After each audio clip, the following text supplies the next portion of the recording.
Salam sejahtera Malaysia, denyut nadi suara rakyat bergema di channel ini.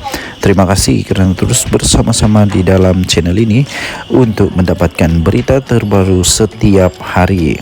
Bagi anda yang pertama kali berada dalam channel ini, sila pastikan untuk anda menekan butang subscribe, like dan share. Tekan juga tombol notifikasi untuk mendapatkan berita terbaru setiap hari.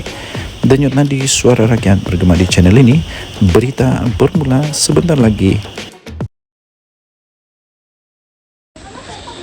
Salam sejahtera Malaysia, denyut nadi suara rakyat bergema di channel ini. Berita menggemparkan seluruh Malaysia.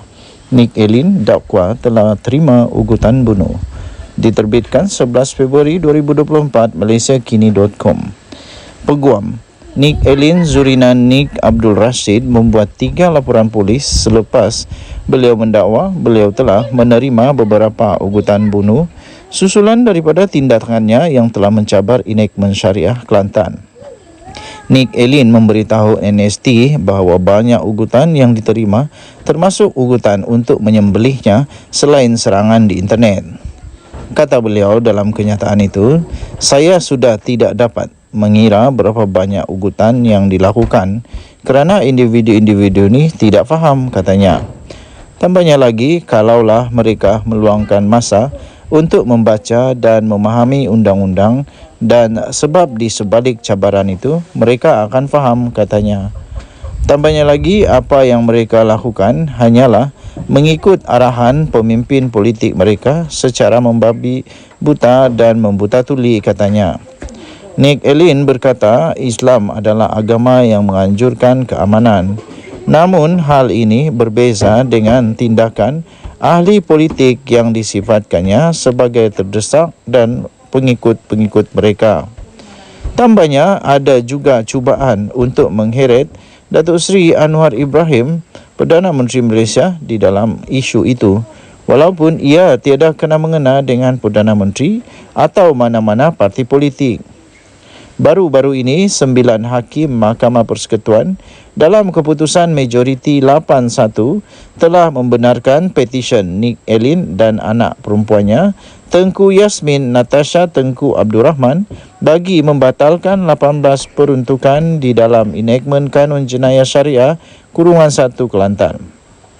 Mahkamah memutuskan Badan Perundangan Kelantan itu telah bertindak melebihi kuasa yang ada dengan menggubal enactment yang bercanggah dengan jadual ke-9 Perlembagaan Persekutuan. Namun, mahkamah hanya membenarkan pembatalan 16 daripada 18 peruntukan tersebut. Nick Elin dan Tengku berkata mereka tidak menyerang sistem perundangan syariah seperti yang telah ditegaskan oleh beberapa pihak dan banyak pihak selepas keputusan Mahkamah Tertinggi bahawa 16 peruntukan di dalam enactment Jenayah Kelantan itu adalah bercanggah dengan perlembagaan. Katanya, perkara penting yang perlu kita nyatakan ialah enactment Jenayah Syariah yang dicabar adalah takzir Undang-Undang Ciptaan Manusia. Ia bukan hudud, ia bukan kisas, kata Nick Elin.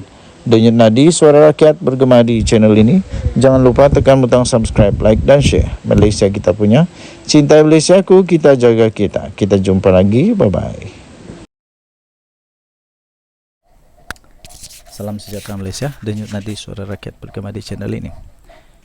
Baru-baru ini muncul satu berita yang viral berkenaan dengan usaha untuk membebaskan Datuk Seri Najib Tun Razak, yaitu dengan mengumpul petition sebanyak 1 juta tanda tangan. Persoalan pertama yang muncul, adakah tanda tangan itu adalah asli? Adakah tanda tangan itu genuine? Adakah orang betul-betul ada 1 juta orang yang mengharapkan Datuk Seri Najib Tun Razak dibebaskan? Benarkah, bolehkah ada 1 juta ahli UMNO bersetuju untuk Najib dibebaskan? Banyak persoalan boleh timbul, macam mana metod untuk kumpul tanda tangan itu. 1 juta orang tu bukan sedikit, ramai tu. Jadi ada satu artikel yang saya ingin kongsikan. Petition 1 juta tanda tangan kepada Agung. Harap-harap semua tanda tangan yang dikumpul adalah asli. Ditulis oleh sabudin.com Sabudin Hussein di sabudin.com.net. Sebagai langkah susulan, selepas kecewa kerana Najib Razak tidak diberi pengampunan penuh, UMNO kini mengorak satu lagi langkah terbaru untuk mengumpul 1 juta tanda tangan di kalangan ahlinya di seluruh negara untuk dipersembahkan kepada Yang di-Pertuan Agong Sultan Ibrahim Sultan Iskandar. 1 juta tanda tangan yang bakal dipersembahkan itu adalah sebagai satu rayuan kepada Agong agar Baginda sedia untuk menimbangkan semula keputusan daripada lembaga pengampunan itu sebelum ini dan menukarnya kepada pengampunan penuh. Arahan mengumpul tanda tangan itu diberikan Presiden UMNO oleh Ahmad Zahid Hamidi dalam perjumpaan dengan ketua-ketua UMNO bahagian yang diadakan pada petang semalam. Ini pada 5 hari bulan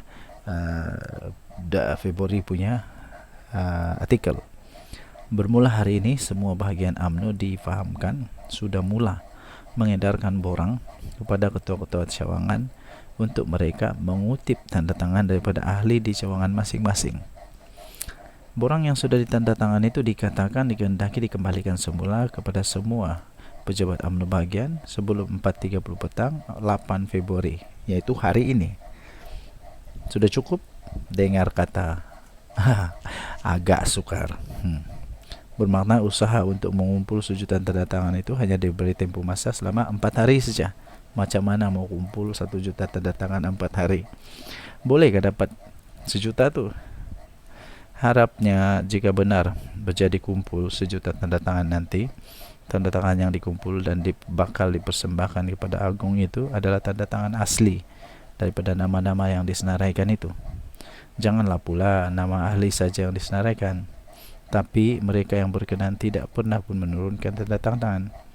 Maksudnya, orang lain akan mungkin atau mungkin ketua cawangan saja yang menandatangani bagi pihak mana-mana nama yang disenaraikan itu.